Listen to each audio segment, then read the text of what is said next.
En el nombre del Padre, y del Hijo, y del Espíritu Santo. Amén. Ven, Espíritu Santo, llena los corazones de tus fieles y enciende en ellos el fuego de tu amor. Envía, Señor, tu Espíritu y todas las cosas serán creadas. Y renovarás la faz de la tierra. Oh Dios, que has instruido los corazones de tus fieles con la luz del Espíritu Santo, danos gustar lo recto según el mismo Espíritu y gozar siempre de sus consuelos. Por Jesucristo nuestro Señor. Amén. Santa María, Madre de Dios, sede de la sabiduría, Ruega por nosotros. San José, Ruega por nosotros. San Juan Bautista, Ruega por nosotros. en el nombre del Padre, y del Hijo, y del Espíritu Santo. Amén.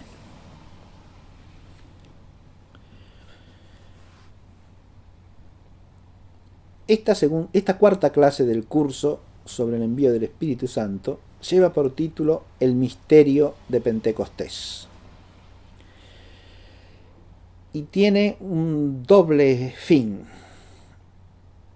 El primero es, después de las reflexiones que hemos hecho en las tres primeras clases, fijar la mirada de nuestra inteligencia creyente en el hecho y misterio al mismo tiempo de Pentecostés, tal como lo conocemos por la Sagrada Escritura del Nuevo Testamento. El fijar nuestra mirada profundizando exegéticamente el significado del hecho que se nos transmite nos permite situarnos a su vez ante la otra fuente principal por la que todo miembro de la Iglesia se vincula con el misterio de Pentecostés, que es la liturgia. En la Sagrada Liturgia celebramos Pentecostés, de modo que, además de el hecho que nos viene presentado por las Sagradas Escrituras, entramos en conocimiento de Pentecostés por la celebración de ese hecho, de ese misterio. Como hemos dicho, esa celebración tiene una posición de primer orden en el año litúrgico y por lo tanto en el memorial litúrgico del misterio pascual de Cristo. La solemnidad de Pentecostés cierra el ciclo pascual.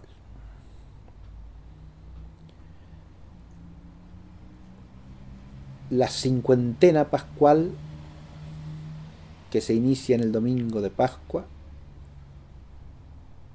culmina en la solemnidad de Pentecostés. Esta importancia excepcional queda destacada en el orden litúrgico del rito tradicional romano mediante dos subrayados. El primero, ya mencionamos este doble subrayado en la clase anterior, pero ahora lo reitero para iniciar esta. El primero, la octava de Pentecostés, como octava mayor, como octava que prolonga el eco de la solemnidad durante toda la semana que le sigue. Eco solemnísimo, como el de la misma solemnidad de Pascua. Y el segundo subrayado está en que todo el tiempo que sigue, hasta que termina el año litúrgico, se llama tiempo después de Pentecostés. Y cada una de las dominicas es la dominica tal, el número que corresponda, después de Pentecostés.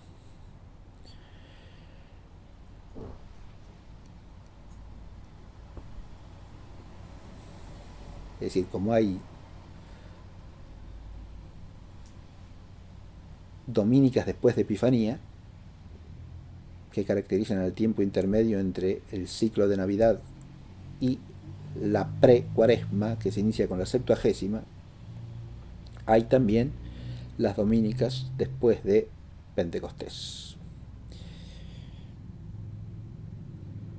Este doble subrayado de la solemnidad hace que tenga el misterio de Pentecostés una presencia no solo solemne, sino extendida en su resonancia, en su eco litúrgico, de una manera excepcional.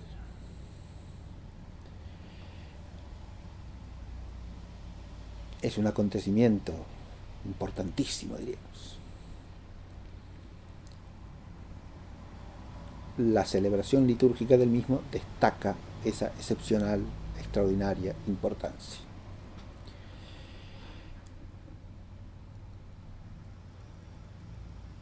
Ahora vamos a detenernos un poco en cada uno de estos dos aspectos, el bíblico y el litúrgico, como vías de acceso al misterio de Pentecostés. Y empecemos por retomar el texto de la Sagrada Escritura en el libro de los Hechos de los Apóstoles.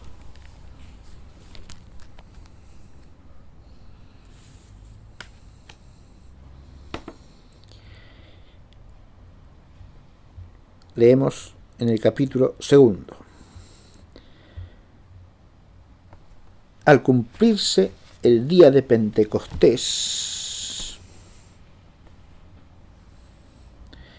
estando todos juntos en un lugar, se produjo de repente un ruido proveniente del cielo como el de un viento que sopla impetuosamente, que invadió toda la casa en que residían. Aparecieron como divididas lenguas de fuego que se posaron sobre cada uno de ellos, quedando todos llenos del Espíritu Santo. Y comenzaron a hablar en lenguas extrañas según que el Espíritu les otorgaba expresarse.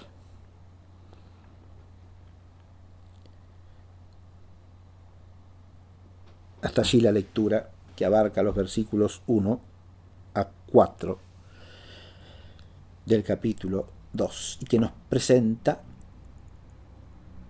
el hecho primario de Pentecostés. Recordemos que al decirse aquí, al cumplirse el día de Pentecostés, se está hablando de la fiesta establecida según la Torá para el día 50 a partir de Pesaj, o sea, de la fiesta de Pascua del Antiguo Testamento. Es precisamente por eso que se encuentran reunidos en Jerusalén judíos de todas partes, como dice a continuación el mismo capítulo 2 de los Hechos. Se encuentran reunidos en Jerusalén judíos de todas partes para la celebración de Pentecostés.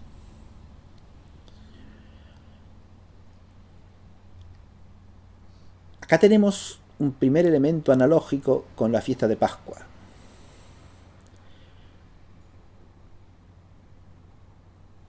Así como el Señor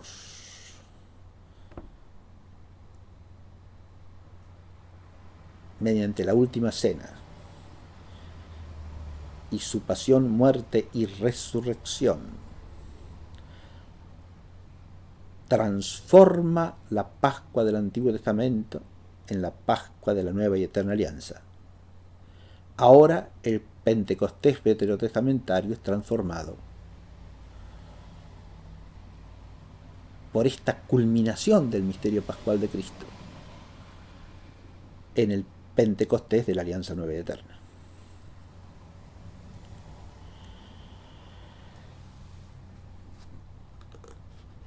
Digo que es la culminación del misterio pascual de Cristo, porque en este Pentecostés se cumple el envío del Espíritu Santo por él anunciado y prometido.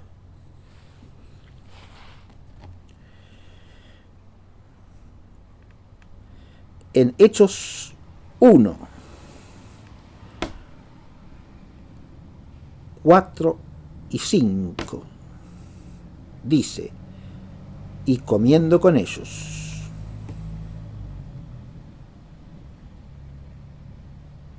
el Señor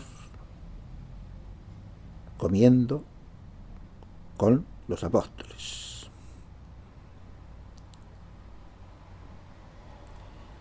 Que han sido mencionados en el versículo 2 del mismo capítulo 1. Y comiendo con ellos les mandó no apartarse de Jerusalén, sino esperar la promesa del Padre que de mí habéis escuchado. Porque Juan bautizó en agua, pero vosotros, pasados no muchos días, seréis bautizados en el Espíritu Santo.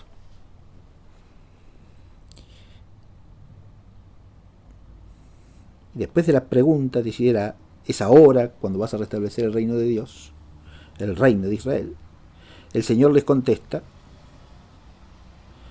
versículos 7-8, no os toca a vosotros conocer los tiempos y los momentos que el Padre ha fijado en virtud de su poder, pero recibiréis el poder del Espíritu Santo que vendrá sobre vosotros, y seréis mis testigos en Jerusalén, en toda Judea, en Samaria y hasta el extremo de la tierra.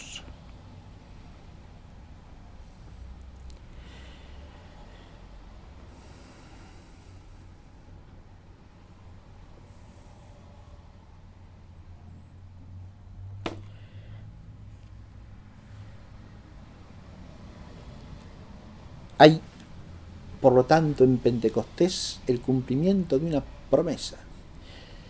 En Hechos dice el Señor que esa promesa es la promesa del Padre que han oído de Él. Esto nos remite directamente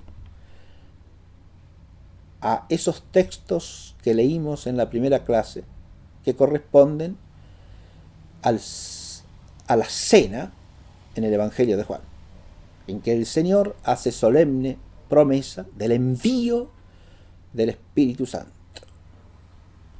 La ekpempsis tu hagiu pneumatos. Ese es el nombre propio de este misterio, es el envío del Espíritu Santo. El nombre de Pentecostés lo adquiere el misterio por la fiesta en la que acontece, fiesta que adquiere su plenificación como acontecimiento mistérico de la alianza nueva y eterna. Y ahora vemos por qué es la culminación de la Pascua, porque el Señor en la cena inicia el misterio pascual en plenitud al instituir la Eucaristía.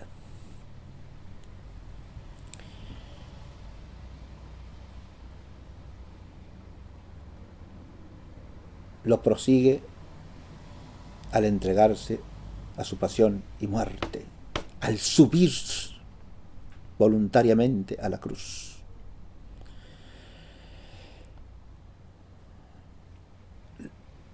Lo prosigue en su gloriosa resurrección.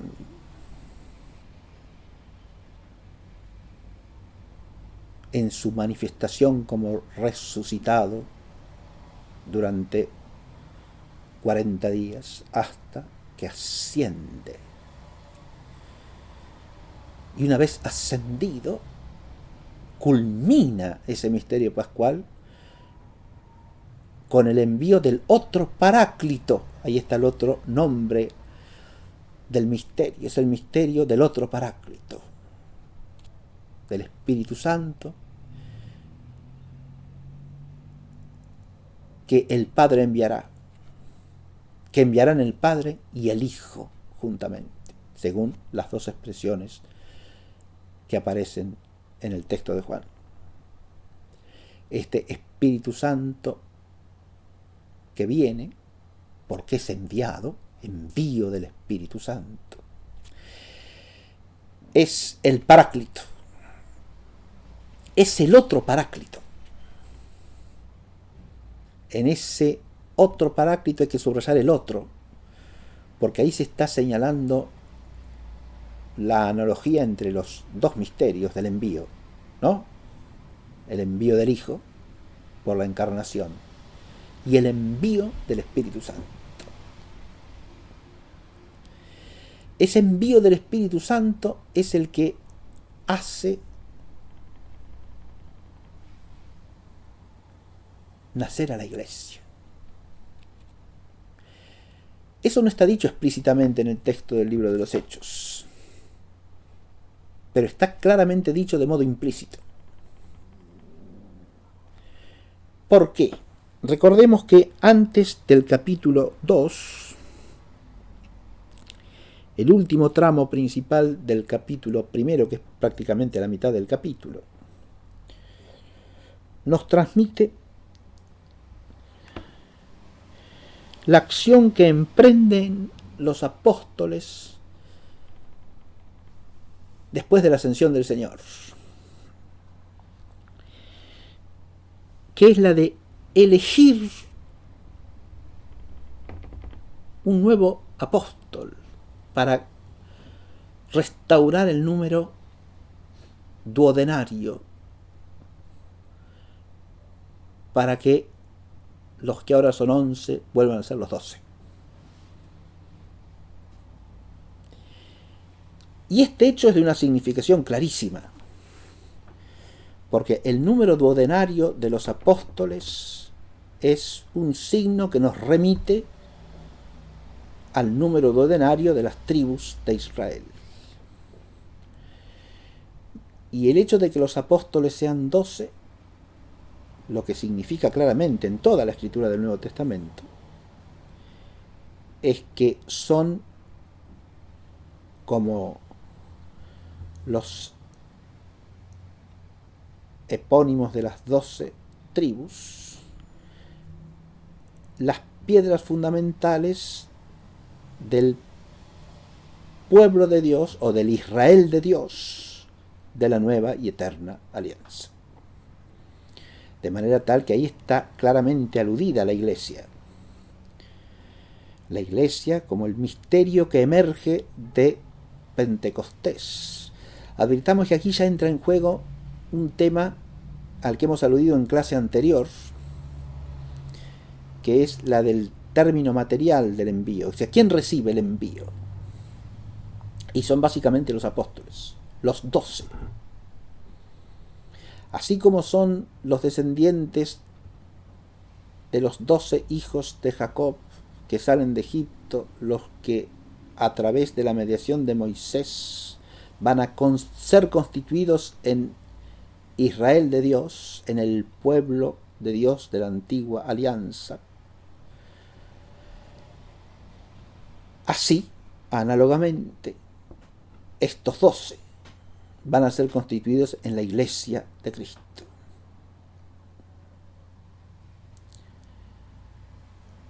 Aquí puede surgir una duda exegética, que también se transforma en duda teológica. ¿Son ellos 12 solos?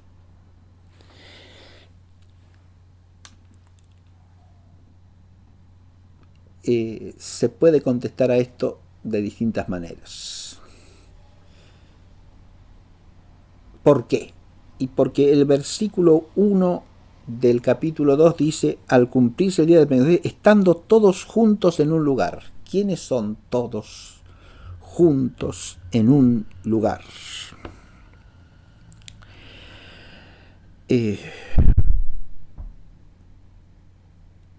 Hay que ir al contexto, claro. Y el contexto precedente de quienes habla.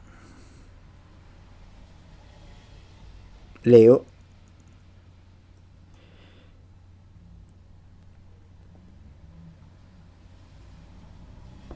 Versículo 13 y versículo 14 del capítulo 1, que es lo que sigue inmediatamente a la ascensión.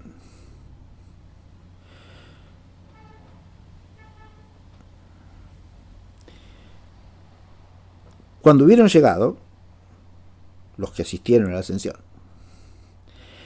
subieron al piso alto en donde permanecían Pedro y Juan, Santiago y Andrés, Felipe y Tomás, Bartolomé y Mateo, Santiago de Alfeo y Simón el Zelota y Judas de Santiago.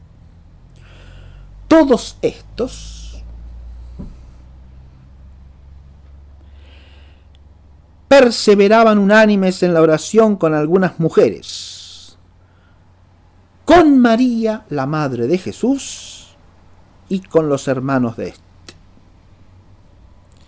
Luego viene el relato de la elección de San Matías.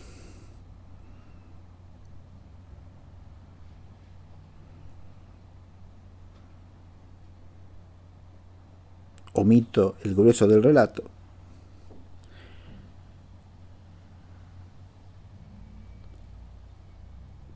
Pero leo el comienzo. En aquellos días se levantó, 15 y 16, en aquellos días se levantó Pedro en medio de los hermanos, que eran en conjunto unos 120, y dijo: Hermanos, era preciso que se cumpliese la escritura por boca de David, que por boca de David había predicho el Espíritu Santo acerca de Judas, que fue guía de los que prendieron a Jesús. Y después sigue con el tema de que Judas ha dejado un lugar vacío entre los 12 y que hay que llenar ese lugar. Pero adviértase que en estos dos versículos que acabo de leer se hace alusión a los hermanos a quienes se dirige Pedro, y estos obviamente no son solo los 12, porque dice claramente el libro de los Hechos que se levantó Pedro en medio de los hermanos, que eran en conjunto unos 120.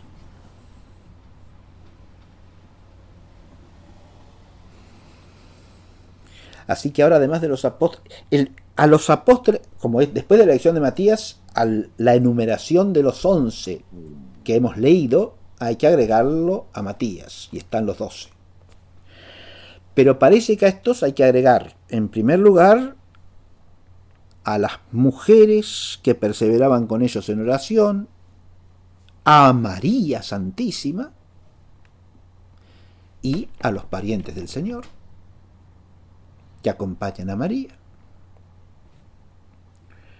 o que están junto con los hermanos, o que están entre los hermanos. Estos son aproximadamente 120 y parece que hay que agregarlos también a ellos.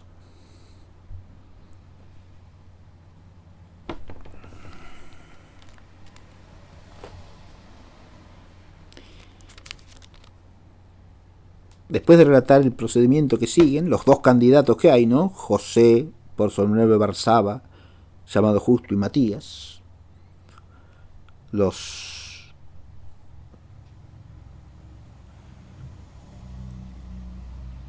presentes oran, piden la asistencia de Dios, echan suerte sobre los dos y sale elegido Matías, que queda agregado a los 11 apóstoles. Ahora, de nuevo tenemos los 12. De acá extraemos un doble dato. El primero, el más importante desde el punto de vista de nuestro tema, que la referencia a los 12 nos lleva al misterio del Israel de la Alianza Nueva y Eterna, que es la Iglesia. Acá, al recibir el Espíritu, queda constituida la Iglesia.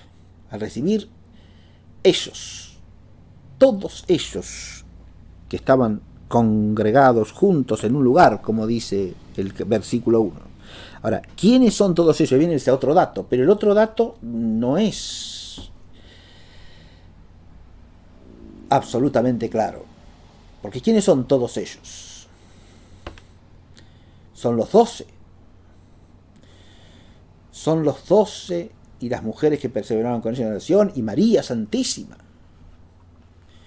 Son estos y los hermanos, que eran en número hasta 120. Bien. esto desde el punto de vista fáctico es algo que se puede precisar según distintas opiniones, ¿no? Habría que ver qué otros datos tenemos para sostener una sentencia o la otra, pero exegéticamente no es explícito ni es claro quiénes son esos todos que están juntos y a quienes es enviado el Espíritu Santo. Pero sí extraemos un dato seguro.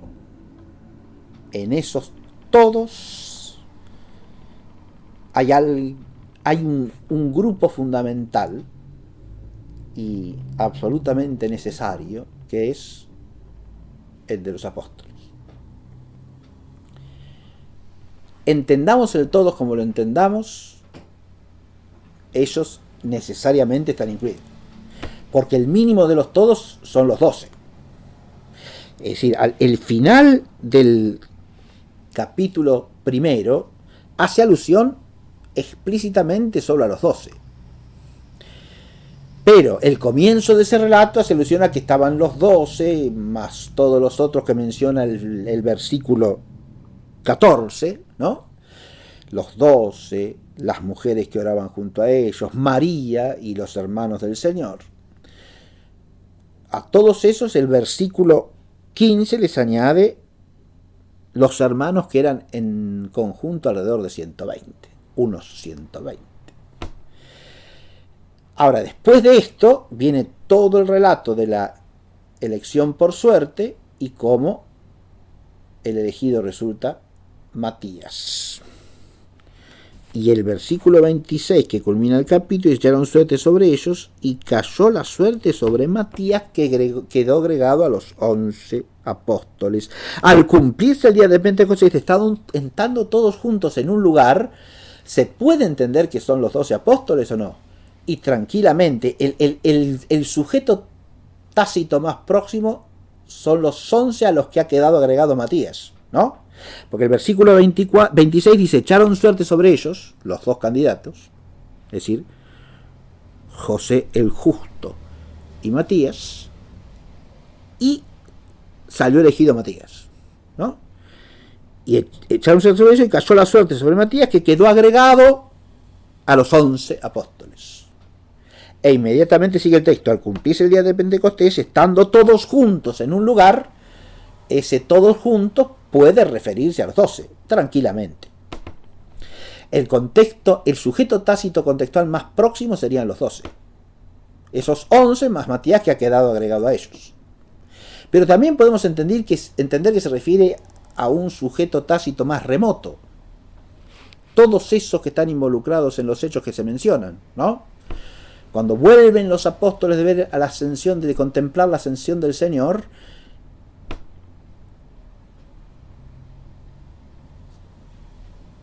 suben al piso alto, ¿no?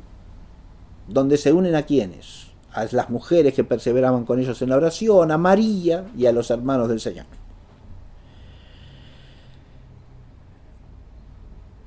¿Quiénes son todos? Los apóstoles más estos. Pero si nos retrotraemos a estos otros que perseveraban junto con ellos en la oración, ¿por qué no añadir a los 120 hermanos también? Que están en un contexto más próximo, porque son aquellos entre los que se levanta Pedro para proponer la elección de un nuevo integrante de los 12. Esta cuestión queda abierta, por supuesto, no la vamos a cerrar nosotros, pero insisto que si hay algo indudable es que los 12 están. Es decir, que ese todos por lo menos se refiere a los 12.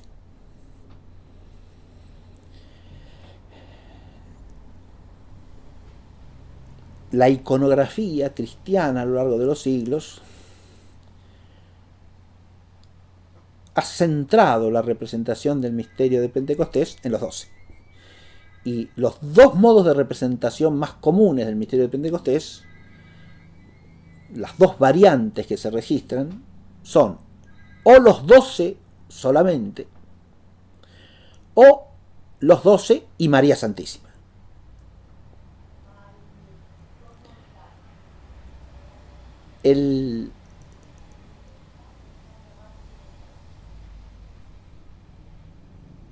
La presencia de María Santísima obviamente tiene una singularidad extraordinaria entre todos los otros que aparecen nombrados, ¿no? La presencia de las mujeres que acompañan a los apóstoles continúa el núcleo fundamental de los que siguen a Jesús donde quiera que va mientras él desarrolla su ministerio público, ¿no?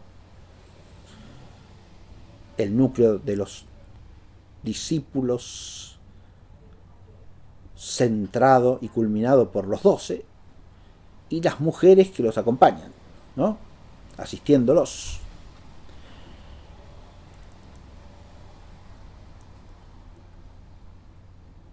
Los hermanos son discípulos en sentido amplio, evidentemente. Son hermanos en el sentido de que creen en Cristo. Pero hay una presencia ahí singularísima que es obviamente la de la Santísima Virgen María, que está mencionada aquí expresamente por Lucas como presente junto a los apóstoles después de la ascensión, perseverando junto con ellos en la oración. Esta presencia de María tiene tal relevancia, tal importancia, que la iconografía la ha destacado, obviamente. Primero porque ella es primicia y tipo de la Iglesia entera, como toda la literatura patrística la proclama. Primicia de la Iglesia en su forma más perfecta y consumada. Primicia de los redimidos. Primicia de los resucitados. Y primicia de los santos. De los redimidos, de los santificados, de los resucitados. Pero también tipo de la Iglesia, porque el misterio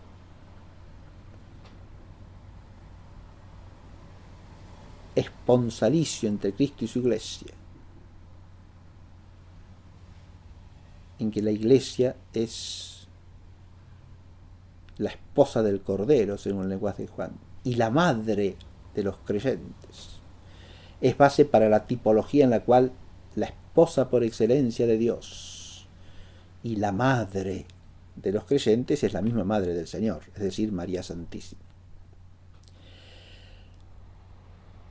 De este carácter misterioso de María y de su vínculo privilegiado y único con la Iglesia, por ser privilegiado y único su vínculo con Cristo, deriva que la iconografía la haya destacado como presente junto a los apóstoles en el día de Pentecostés, e incluso en ciertos modos de representar el misterio de Pentecostés, la Virgen adquiere una posición primaria en la imagen, pero precisamente porque ella es figura de la Iglesia, es tipo de la Iglesia entera. Y esa presencia central de María en el ícono, en la imagen de Pentecostés, se debe a esto, a que a través de la presencia de ella, que no solo es verosímil según el texto sagrado, sino probabilísima, a través de la presencia de ella se destaca el carácter de misterio fundacional de la Iglesia que tiene el envío del Espíritu Santo en Pentecostés. Es la Iglesia la que nace aquí de manera perfecta. Ya hemos dicho en la clase anterior que todo lo que hace Jesucristo previamente es preparador del misterio de la Iglesia. Va estableciendo paso a paso los elementos constitutivos de la Iglesia. Pero la Iglesia no está constituida hasta aquí, porque los apóstoles no han recibido el bautismo del Espíritu Santo. No han sido bautizados en el Espíritu Santo aún, sino que el único bautismo que han recibido es el de Juan. Por lo tanto, la Iglesia no está fundada. Claro, ¿y cómo entender todos los elementos anteriores? Bueno, los elementos anteriores son una preparación y son un signo anticipatorio también. Es cierto que los padres de la Iglesia sostienen que la Iglesia nace del costado abierto de cruz, del cual manó sangre y agua, del costado de Cristo abierto en la cruz, del cual manó sangre y agua, de la herida del costado. De ahí nace la Iglesia. Sí, es correcto, porque la Iglesia nace por el misterio pascual de Cristo. Pero el misterio pascual de Cristo no queda culminado hasta el envío del Espíritu Santo que él ha prometido.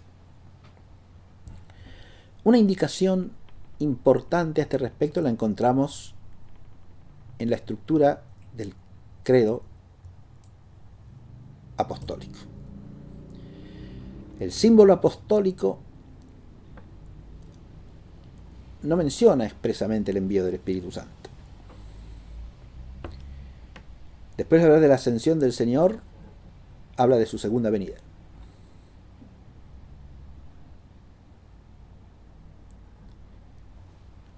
Claro, pero entre la ascensión y la segunda venida, ¿qué pasa? Y ahí irrumpe la tercera parte del credo.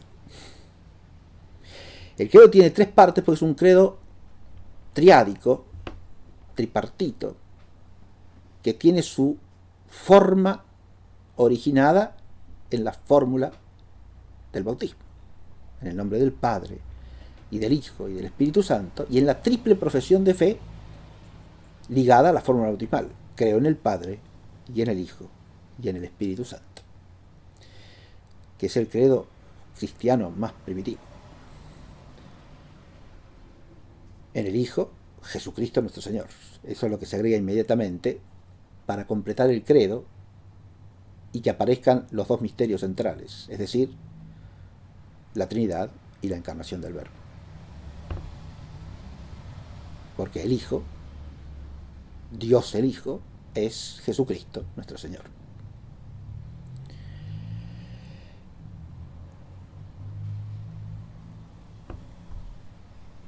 Ahí tenemos el misterio del envío del Hijo, que es el misterio del Verbo encarnado y redentor. Ahora, desde la ascensión, el credo se proyecta hasta la segunda venida. ¿No? Pero adviértase que la escatología así queda distribuida en el credo entre la segunda y la tercera parte. Porque se habla de la segunda venida antes de hablar del misterio de la Iglesia. ¿Y dónde se habla del misterio de la Iglesia? Recién en la tercera parte. ¿A continuación de quién? Y del nombre del Espíritu Santo, ¿no? Creo en el Espíritu Santo, la Santa Iglesia Católica, la comunión de los santos, el perdón de los pecados, la resurrección de la carne y la vida eterna. Ahora volvimos a la escatología, ¿no? Porque estos acontecimientos que se nombran finalmente dependen de la segunda venida, ¿no?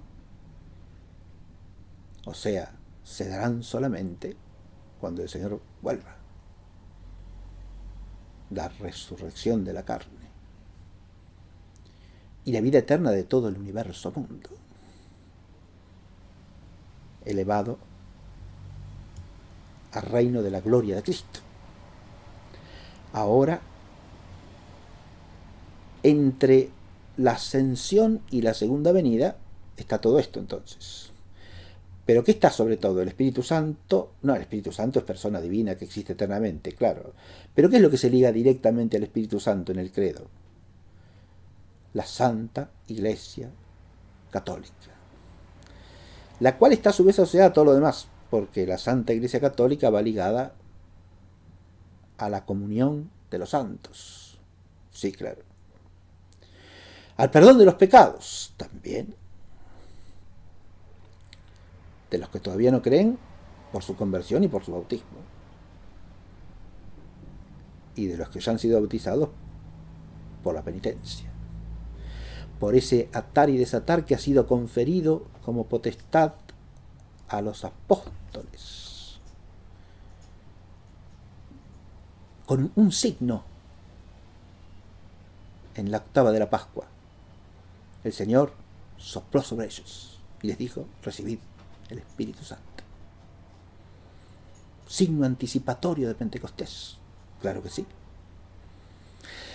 Advirtamos cómo tanto la herida de la que manó sangre y agua, como el gesto del Señor que sopla sobre los 11 y les dice: recibid el Espíritu Santo, son signos anticipatorios de la plenitud de la Pascua.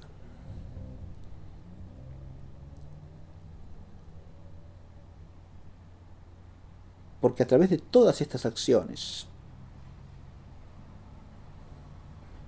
que culminan en el envío del Espíritu Santo, se realiza eso que dice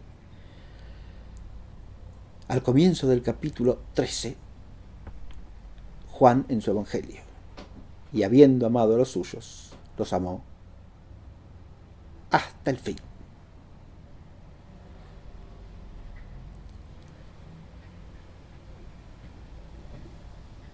Ese amor, ese ágape divino hasta el fin, es la fuente de todo el misterio pascual. Es de ahí que brota el misterio pascual. Y precisamente es en ese sentido, en esta perspectiva, que Juan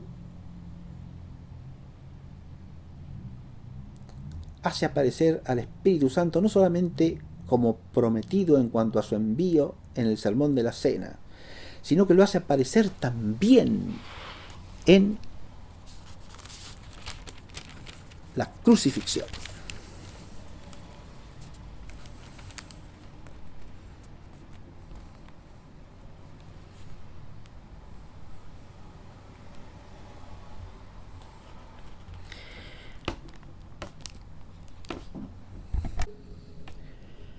Aparece nada más y nada menos que en el instante final de la pasión en el relato de Juan. Leo el texto según la traducción que hace el padre Ignace de la Poterie, y voy a aludir brevemente a su exégesis, para la cual remito a la obra que se titula La verdad de Jesús, estudios de Cristología Joanea.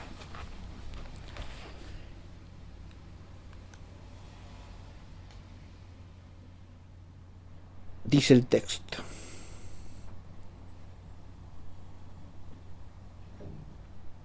estamos en el capítulo 19 del Evangelio según San Juan. Después de lo cual, sabiendo que ya todo estaba consumado para que la Escritura se cumpliera perfectamente, Jesús dijo: tengo sed. Llenaron un vaso con vinagre, pusieron alrededor de una caña de hisopo una esponja empapada en vinagre y se la acercaron a su boca. Cuando él hubo tomado el vinagre, Jesús dijo: está consumado. E inclinando la cabeza, entregó el espíritu. La exégesis que hace de la Poterie implica que hay que entender el texto según lo leí, no como que el episodio del vinagre es lo que hace que se cumpla la Escritura, sino en el sentido de que el cumplimiento de la Escritura tiene que ver con que todo estaba consumado para eso, para que la Escritura se cumpliese, es decir, para que se cumpliese la Pascua de Cristo y la redención de la humanidad. por medio de ella. De donde el tengo sed, no hay que ligarlo primariamente al hecho de que le den a beber vinagre, lo cual se entiende, según la exégesis de Ignaz de la Poterie, como una incomprensión de los que asisten a la escena. No entienden de qué está hablando. No entienden tampoco de qué sed habla. Entonces le acercan la esponja con vinagre.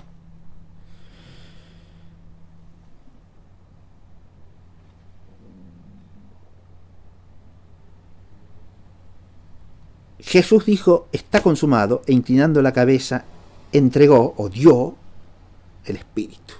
Paredoken topneuma.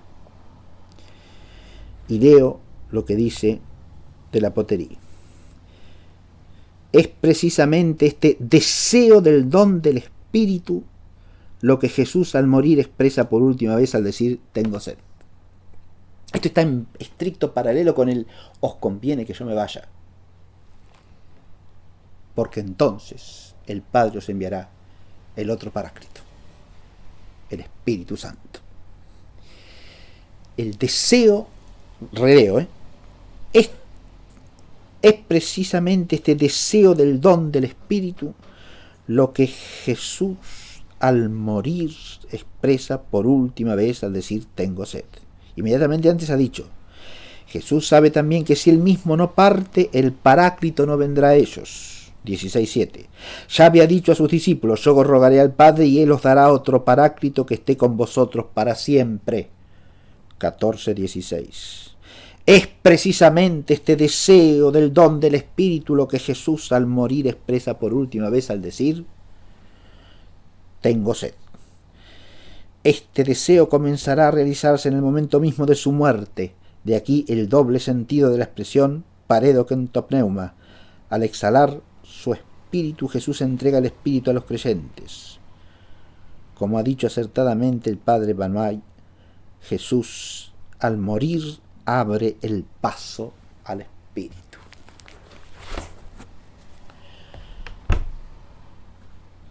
Pero esta exégesis hay que llevarla ahora de nuevo al misterio de Pentecostés. Es cierto que al morir abre paso al espíritu, pero también es cierto que les dice a los discípulos que ellos todavía no han sido bautizados en el espíritu. También es cierto que, como dice el mismo Evangelio de San Juan, ellos no habían recibido el Espíritu porque todavía no habían sido glorificado Jesús. O sea que el Espíritu será enviado solamente después que Jesús sea glorificado por su resurrección y su ascensión a los cielos. El hecho de que Jesús muera con sed del don del Espíritu, que destaca la exégesis de Ignaz de la Poterie, lo traigo aquí a colación porque muestra la unidad total del misterio pascual, que llega a su culminación en Pentecostés. Así podemos decir que el relato del libro de los Hechos hay que entenderlo según un trasfondo que es complejo, pero que nos permite entender el significado profundo de ese acontecimiento. En primer lugar, está el trasfondo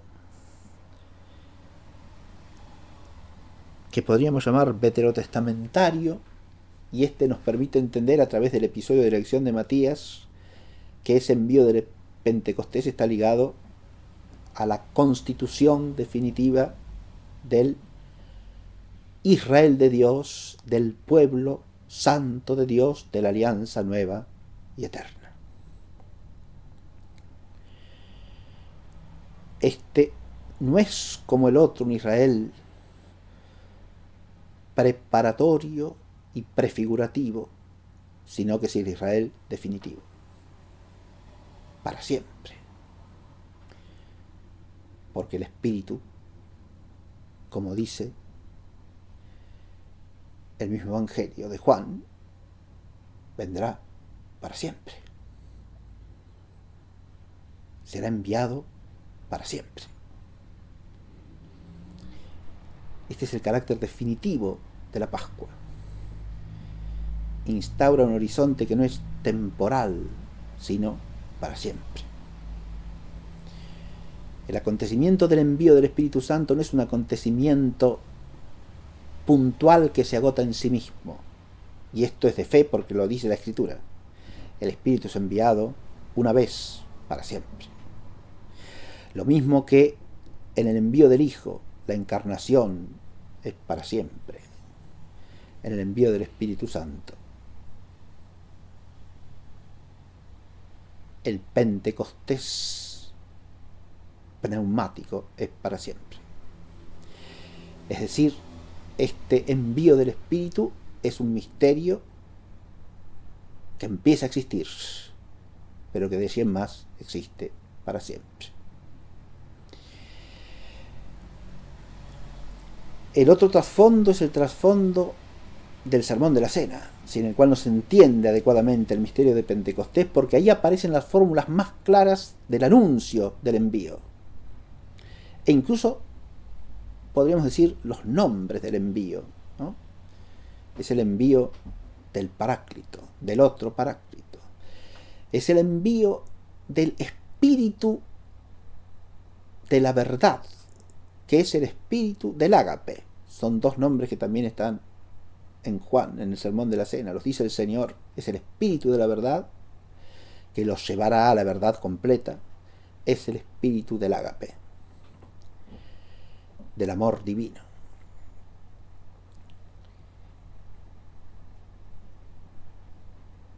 Estos nombres los recibe el Espíritu en cuanto enviado. Advirtamos. Eso es claro para el nombre de Paráclito. Paráclito quiere decir en griego el convocado junto a. El que asiste, el que defiende, el que consuela. Eso es correcto. Pero este carácter de Paráclito del Espíritu hay que entenderlo como otro Paráclito. El que ha hecho de primer Paráclito es el Hijo encarnado. Pero ahora que Él se va, Él y el Padre enviarán, el Padre y Él, mejor dicho, el Padre a petición de Él, el Padre y Él enviarán el otro Paráclito. Este es un Paráclito que estará siempre presente en la Iglesia. Es el Paráclito de la Iglesia, precisamente. Los otros dos nombres, uno podría plantearse si se refieren al Espíritu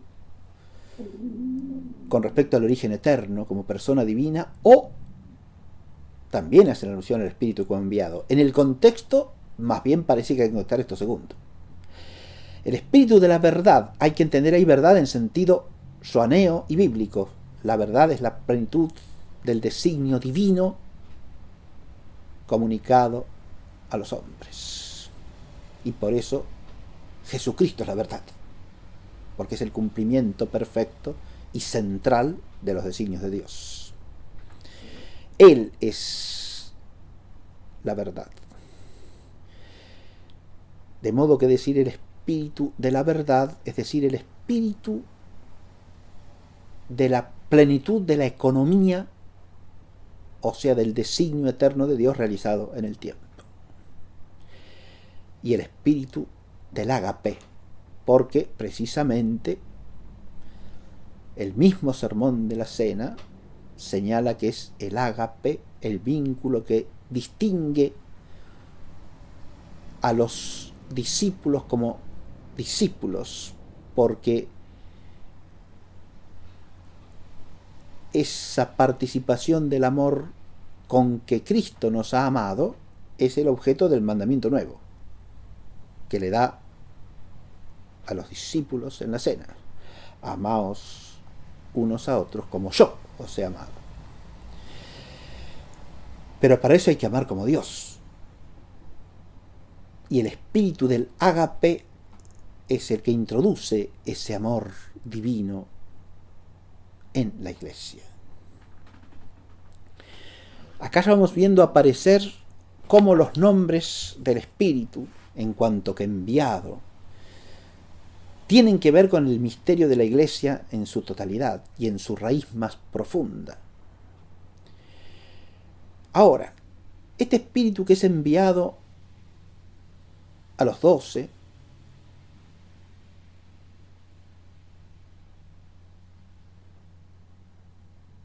tiene a estos 12 como el término receptivo del Espíritu.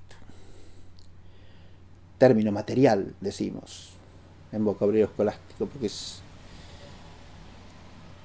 la comunidad que está en potencia de recibirlo, ¿no?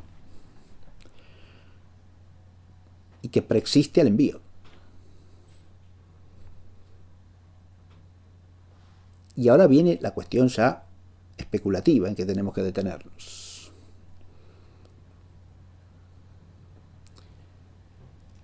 Y la cuestión especulativa es ¿en qué consiste el envío? Ya hemos dicho en las clases anteriores que no podemos hacerlo consistir en los signos visibles que simbolizan el envío. El viento impetuoso, las lenguas de fuego. Ahí hay una simbología bíblica de altísima significación. El soplo, el viento impetuoso, que nos remite al origen bíblico del nombre espíritu.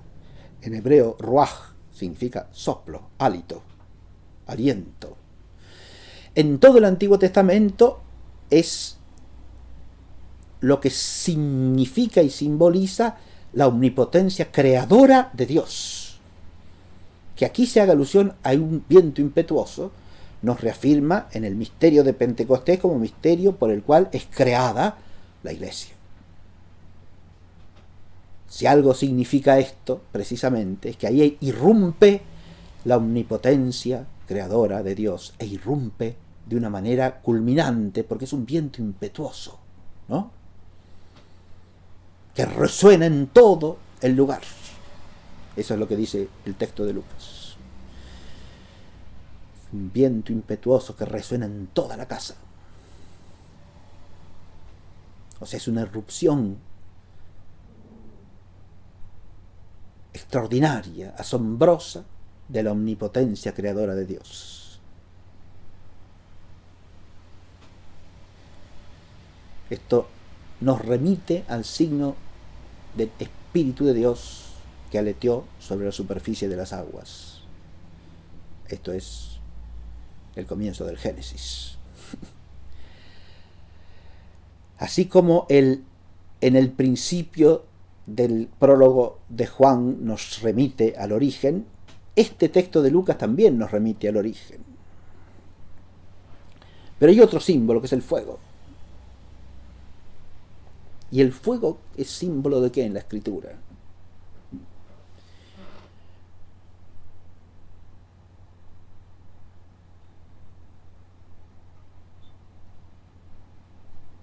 El fuego tiene una significación teofánica, de manifestación de la presencia de Dios. Recordemos la zarza ardiente. ¿Y por qué? Porque significa la trascendencia, de nuevo, de la omnipotencia divina respecto de todo poder humano y de todo ser creado. Porque en la experiencia humana vulgar el fuego es capaz de arrasarlo todo, pero al mismo tiempo es fuente de luz y de calor, o sea, de vida, ¿no? Tiene ese carácter de realidad que trasciende en su poder soberano, porque así como da vida, también la quita. Por eso es signo teofánico, ¿no? Por la luz, por el calor, por la vida, que dependen de la luz y del calor. Pero también porque el hombre no lo puede soportar por sí mismo. El fuego lo abrasa, lo quema. Pero también tiene el valor de símbolo de purificación.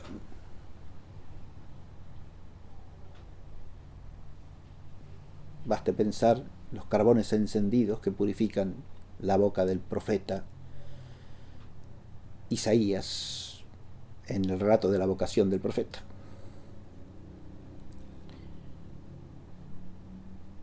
Y los hacen capaces de hablar la palabra de Dios. Este es un texto que es un paralelo muy sugestivo y muy adecuado para el símbolo del Pentecostés, como consta en Lucas. Y es claro esto porque la imagen del fuego completa a la irrupción del Espíritu Creador, porque el fuego es teofánico, es vivificante y es purificador. O sea que esta creación va unida ¿a qué? A la presencia de Dios, que simboliza la teofanía, a la vivificación y a la purificación en orden a cumplir una misión divina. ¿Qué es lo que hacen inmediatamente los 12? Encabezados por Pedro. Adviértase cómo inmediatamente esa iglesia que es creada empieza a obrar. La operación sigue al ser, diríamos, metafísicamente. Y ahí está la continuación del relato del libro de los Hechos. La continuación del relato del libro de los Hechos nos presenta los signos manifestativos ahora de la iglesia que existe, porque empieza a obrar y empieza a cumplir el mandato apostólico. Ahí está el otro trasfondo que hay que tener en cuenta. El Señor, en el capítulo final del Evangelio de Mateo,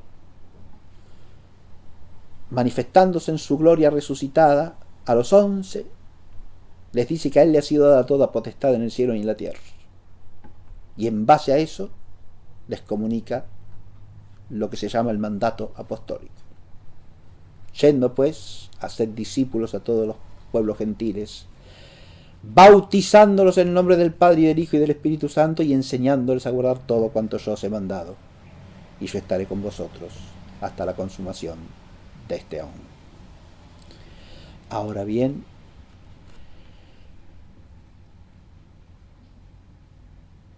¿qué es lo que hacen inmediatamente de la recepción del Espíritu enviado los apóstoles en la persona de Pedro? Anuncian el misterio de Cristo. Sí, tenemos el primer discurso apostólico ahí. El primer anuncio del misterio de Cristo. Es enseñando todo cuanto yo os he mandado.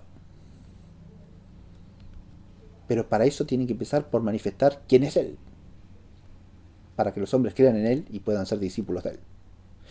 Pero ser discípulos de Él pasa por una transformación del ser. Y entonces los que se convierten, en número de 3.000, dice el texto de Lucas ese día, son bautizados. O sea que lo que hace inmediatamente la iglesia es predicar el Evangelio, anunciar el misterio de Cristo y bautizar. Ahí se realiza la primera inclusión en ese término material de la venida del Espíritu Santo, del envío del Espíritu Santo. La primera inclusión en ese término primario de un nuevo grupo de personas. Estos judíos que han ido a Jerusalén para la celebración de Pentecostés y que oyendo predicar a Pedro se convierten y son bautizados. O sea que el término material tiene un núcleo primario, pero está llamado a incrementarse, ¿no?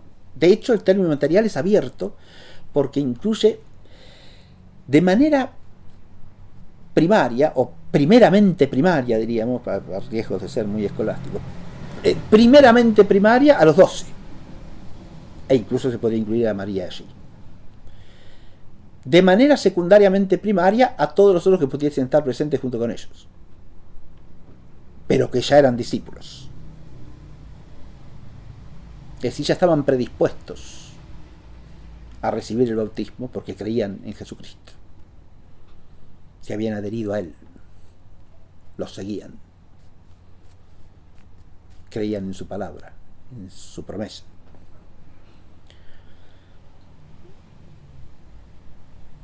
Atención que ahí todavía no hay iglesia. Hay el término material del envío del Espíritu que los hace iglesia. Los constituye como tal. Entonces, primariamente, primero es el término material apostólico. Primariamente, segundo, los otros que pudieran estar junto con los apóstoles. Y secundario, todos aquellos que a lo largo del tiempo de este mundo, hasta que el Señor vuelva, se conviertan y sean bautizados. O sea, todo hombre no bautizado, en cuanto predispuesto a recibir el bautismo,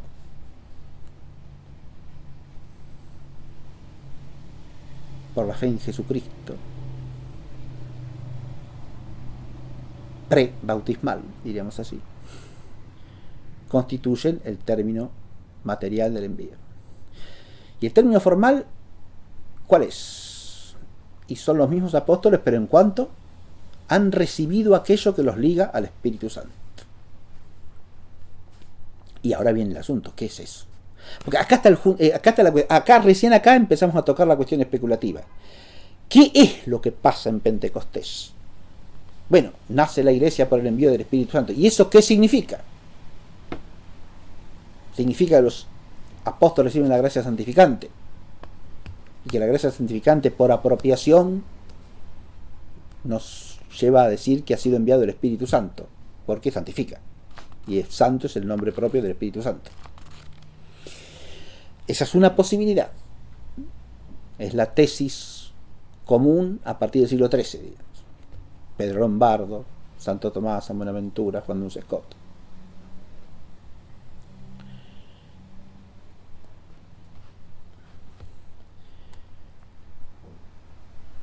Dionisio Petavio, a fines del siglo XVI, principios del XVII, entiende que esa tesis no da con el todo del misterio, de lo que aconteció en Pentecostés. Porque entiende, y en eso a mí me parece que está en lo recto, que el envío del Espíritu Santo no se puede entender a partir de una mera apropiación, sino como un envío propio. Si hay algo ahí que dice una relación propia a la persona del Espíritu Santo. Cuando él habla del envío propio, insiste más bien en el aspecto de que el envío no es solamente usando la terminología griega que toma de textos de San Cirilo, de San Basilio el Grande. Este es un tema de los textos patrísticos que avalan la opinión esta, los voy a considerar recién en la clase próxima, no en esta. Voy a dedicar una clase más a este tema del misterio de Pentecostés, exclusivamente para tratar del dato patrístico. Porque el dato patrístico es controvertido. Los mismos textos los lee Petavio en un sentido, el padre Galtier en otro sentido, y los mismos textos que para uno avalan la tesis del envío por un efecto que dice relación propia al Espíritu Santo y solo a él, para el otro avalan la tesis común de que es una mera apropiación.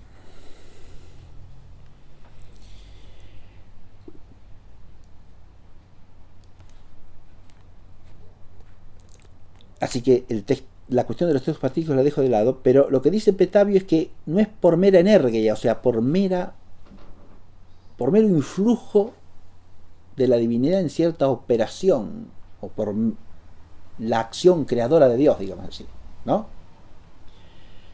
Que es siempre común a las tres divinas personas. Sino no es energeia, dicho en dativo en griego, es decir, por medio de la actividad divina que crea, que esa es común a las tres divinas personas. ¿Quién crea la iglesia y la Trinidad?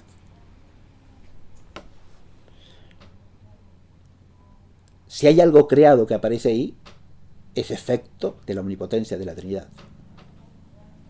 Si hay alguna realidad nueva creada en los apóstoles al recibir el bautismo del Espíritu Santo, la gracia santificante, el carácter bautismal, que en ellos hay que asociar a la vez al carácter confirmal y sacerdotal. Adviértase, porque recién ahora han recibido el orden, porque hasta aquí no habían recibido el bautismo en el Espíritu Santo. Por lo tanto, ni siquiera habían recibido el carácter de cristianos, que se presupone como fundamento para el carácter sacerdotal. Si uno se pone a pensar en esto, va advirtiendo que, claro, hay realidades creadas que son puestas aquí por la omnipotencia de la Trinidad, sin duda alguna, ¿no?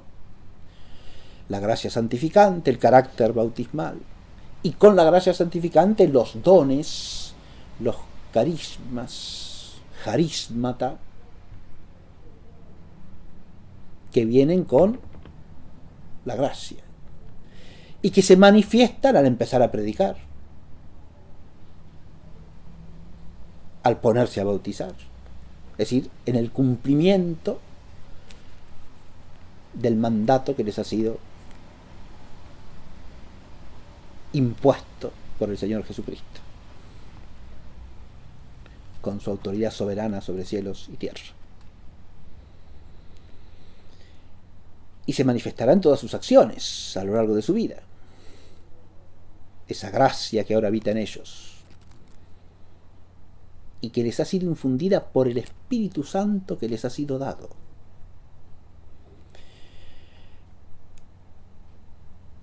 Ese modo de hablar de Pablo parece fundamentar una distinción, en eso también insiste Petavio, ya lo veremos en la clase próxima, entre el Espíritu Santo mismo que les ha sido dado y la gracia y los dones que Él infunde. Entonces no han recibido solamente la gracia y sus dones, sino al Espíritu Santo mismo. Usiodos, dicen los padres griegos, según Petavio, los textos están. Usiodos quiere decir no energeia, no por el influjo de la acción divina creadora, sino han recibido el Espíritu Santo. Usiodos quiere decir, viene a querer decir a modo sustancial, o sea, en su ser mismo como persona divina. Ahí el realismo del envío adquiere un carácter clarísimo, si no, no sería enviado el Espíritu Santo. Pero aún ahí se puede decir que esa presencia sustancial es la del Espíritu Santo junto con el Hijo y con el Padre, porque es la presencia de la Trinidad que habita en el alma en gracia, ¿no? Uno puede perfectamente admitir esa presencia real de la Trinidad en el alma, que inhabita en el alma como inhabitando en ella, y entender que el envío del Espíritu, en lo que tiene de envío de la persona del Espíritu, se refiere a eso. Pero ahí de nuevo nos topamos con un problema, porque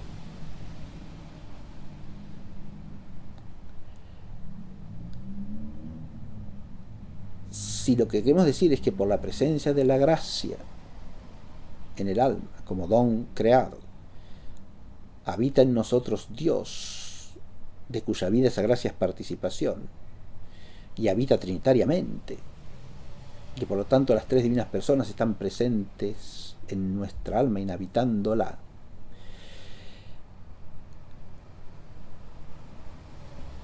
Entonces, aquello por lo cual se dice la inhabitación, que es la gracia, no se puede relacionar propiamente a ninguna de las divinas personas, porque es efecto de las tres. Y dice relación a las tres porque es la participación de la vida de las tres. No se ve por qué entonces se diga enviado el Espíritu. No, también el Hijo se dice enviado en este sentido. Es el envío invisible del Hijo, según la tesis tradicional, o mejor dicho, la más común a partir del siglo XIII. Que para Petavio no es la tesis tradicional. La tesis tradicional para Petavio, que vive en el siglo XVI, no es una tesis que tiene 300 años, sino la tesis antigua, que es la que le atribuye a los padres de la Iglesia. El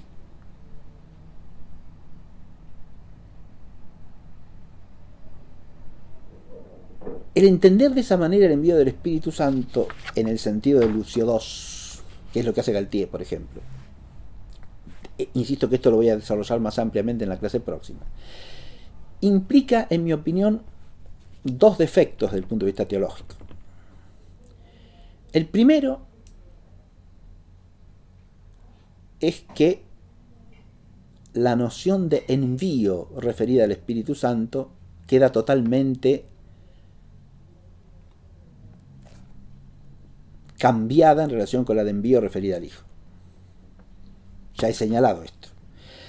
Si el envío, en lugar de decir un efecto creado que dice relación propiamente y solamente a una de las personas divinas, solamente se relaciona con esa persona por apropiación, entonces ya no se ve en qué sentido es envío en sentido estricto.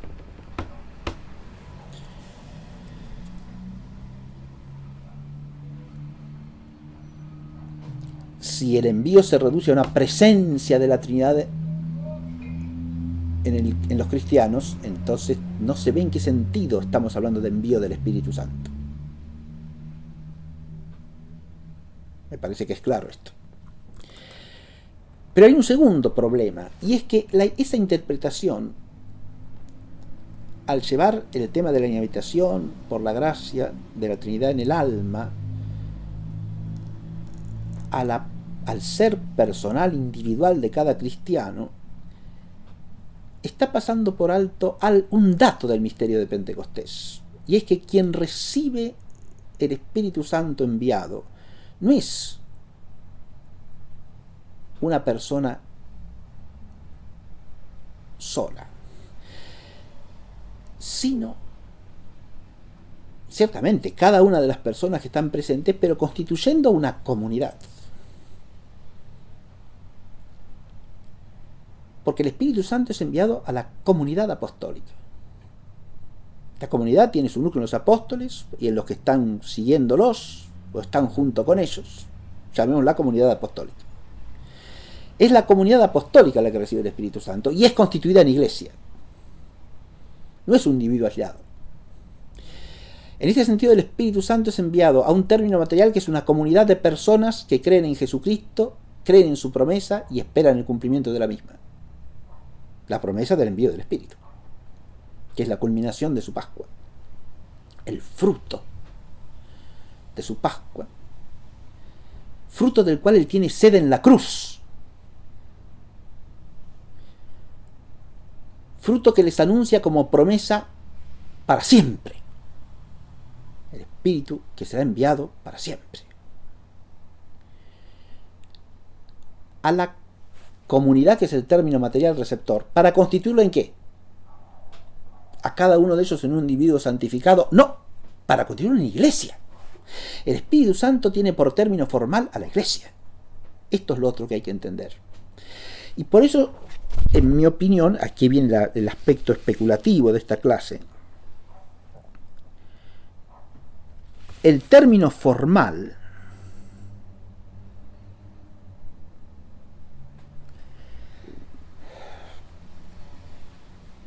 es esa comunidad en cuanto aparece en los miembros de ella algo creado que es de orden sobrenatural, y en virtud de lo cual ese término material predispuesto se transforma en iglesia. Cuerpo de Cristo, templo del Espíritu Santo, Israel definitivo, iglesia de Cristo.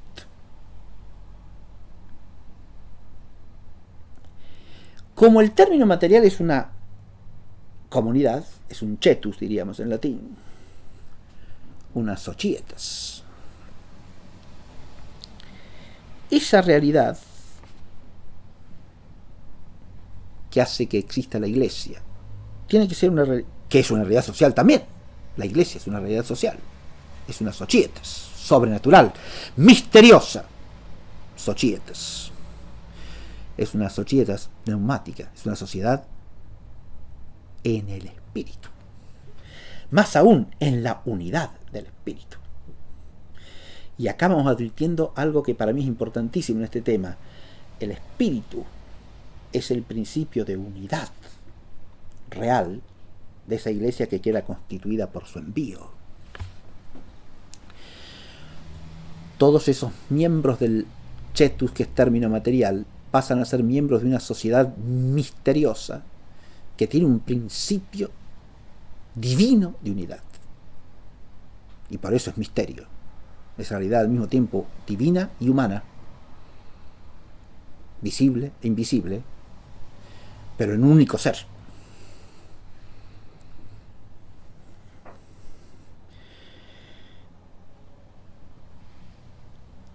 Ese término formal tiene que afectar a los miembros del Chetus, de esa sociedad que recibe el espíritu, en cuanto relativos entre sí, y no solamente en cuanto singulares, sin relación los unos con los otros.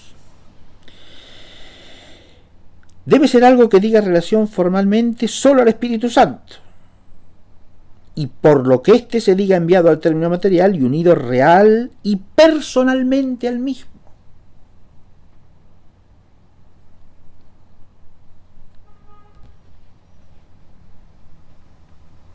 Y debe ser algo finalmente por lo cual el Chetus, según la fórmula del credo niceno, el Chetus, que es el término material, se constituye en la iglesia una, santa, católica y apostólica desde allí para siempre.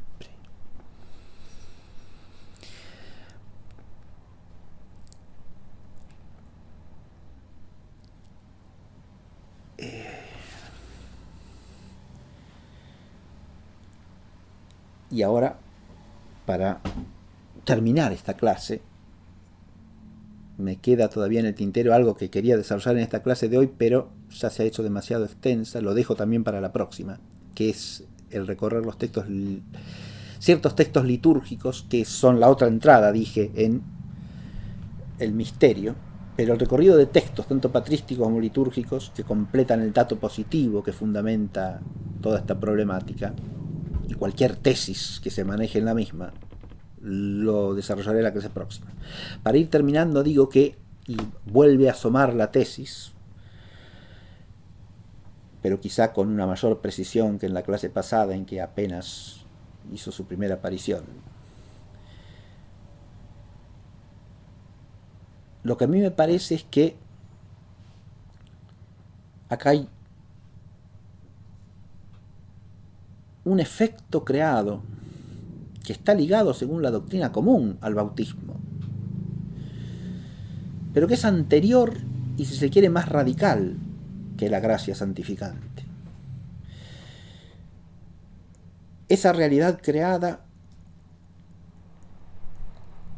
o como efecto creado, es algo a lo que alude San Pablo bajo el nombre de arras del espíritu y bajo el nombre de sello del espíritu. Sello en griego se dice carácter y en latín decimos carácter. Ya lo he nombrado en la clase. Se trata del carácter bautismal, confirmal y sacerdotal. Hay un carácter por el cual somos hechos cristianos. Ese se llama carácter bautismal. Y hay un carácter por el cual algunos cristianos son hechos sacerdotes. Y ese es el carácter sacerdotal. El carácter que nos hace cristianos está ligado a los sacramentos del bautismo y de la confirmación. El carácter que nos hace, que hace a algunos miembros del cuerpo de Cristo sacerdotes, está ligado al sacramento del orden.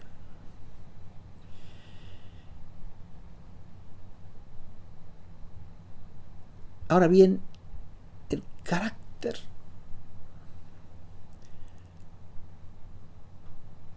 es un vínculo óntico entre los cristianos y quién.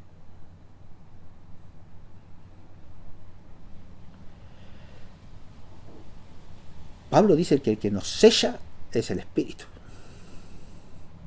Espíritu Santo. Es una mera apropiación. La tesis que a mí me parece más razonable es que no se trata de una mera apropiación, sino que ese sello dice relación a la persona del Espíritu Santo.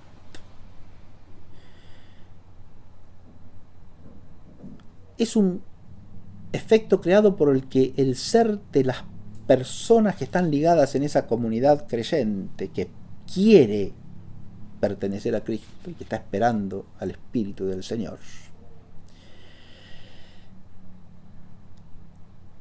es un sello que al ser creado por la omnipotencia divina, por la omnipotencia de la Trinidad, en cada uno,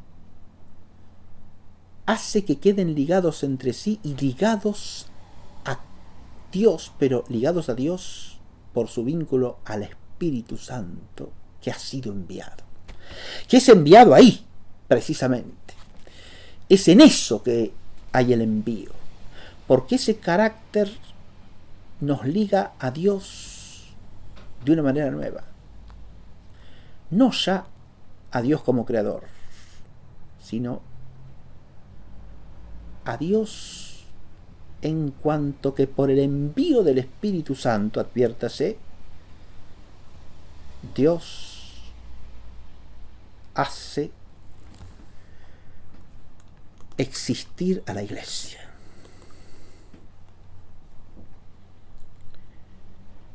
La Iglesia dice vínculo de relación con Cristo, diríamos, que es su cabeza. Claro, sí, pero para que los miembros del cuerpo sean unidos a la cabeza tienen que ser elevados en su ser. Más aún, para que reciban el don de la gracia que intrínsecamente los santifica, y ese se recibe en la esencia del alma, y en eso me parece perfectamente sólida la tesis tradicional escolástica, la tesis común escolástica, desde el siglo XIII hasta nosotros. El don creado de la gracia santificante iniere en la esencia del alma, elevándola a la participación de la vida divina. Pero antes de eso hay algo que consagra nuestro ser personal para que pueda recibir la gracia. Ese algo es un sello, y ese sello nos liga al Espíritu Santo. Nos hace consagrados por el Espíritu, o mejor dicho, en la unidad del Espíritu. En la unidad del Espíritu Santo. Es en la unidad del Espíritu Santo que la Iglesia glorifica al Padre por el Hijo. Es la doxología final del canon romano. Per ipsum, et cum ipso, et in ipso, tibi Deo Patri omnipotenti, in unitate Spiritus Sancti, omnis honor et gloria, per omnia saecula saeculorum.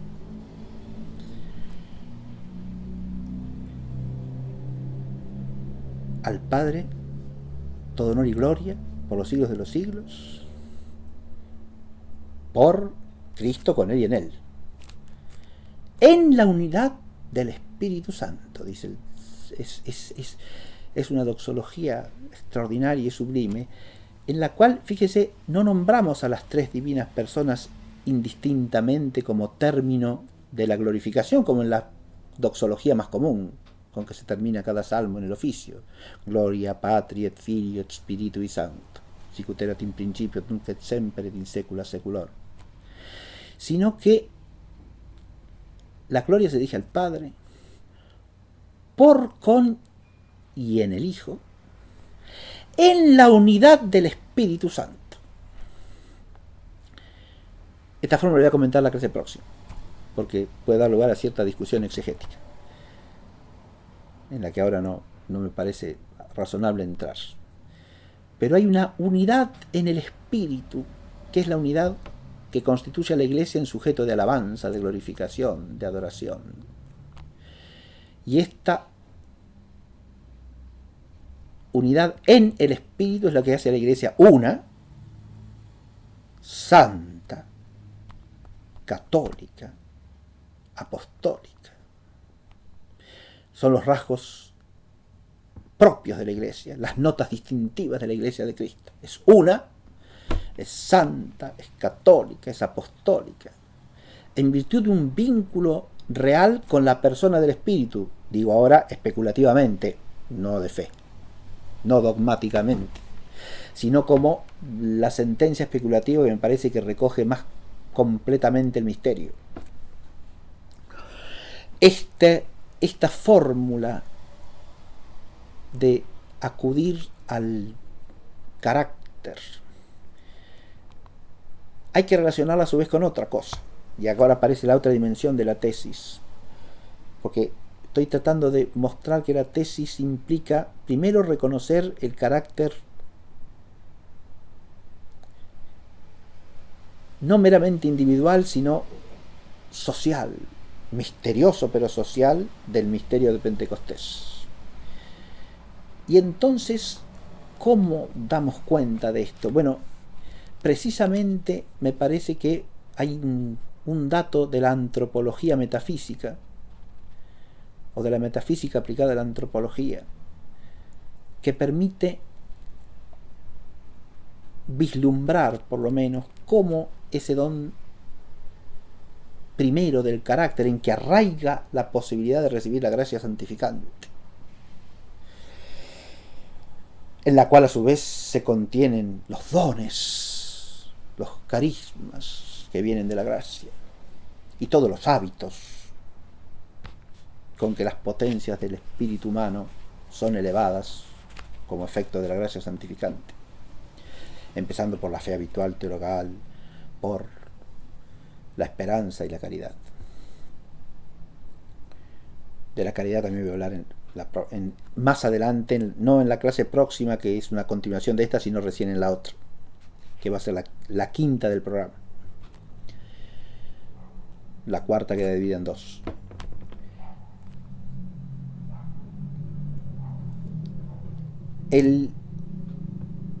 Lo que quiero hacer asomar es esto aquí.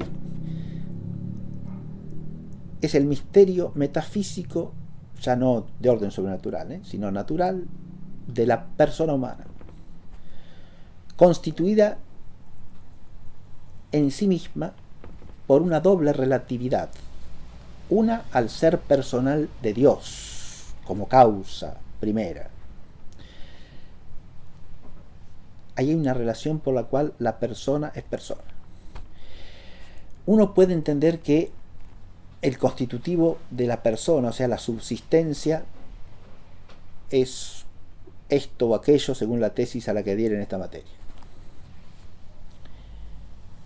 ¿Es algo absoluto o es una relación de orden sustancial, por ejemplo? Las dos cosas son opiniones admisibles en la escolástica.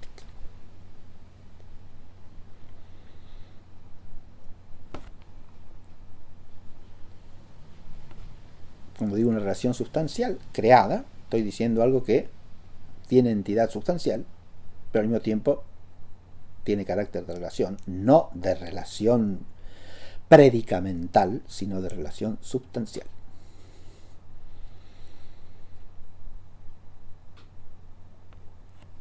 Por eso aludí en clase anterior a la metafísica de las relaciones sustanciales.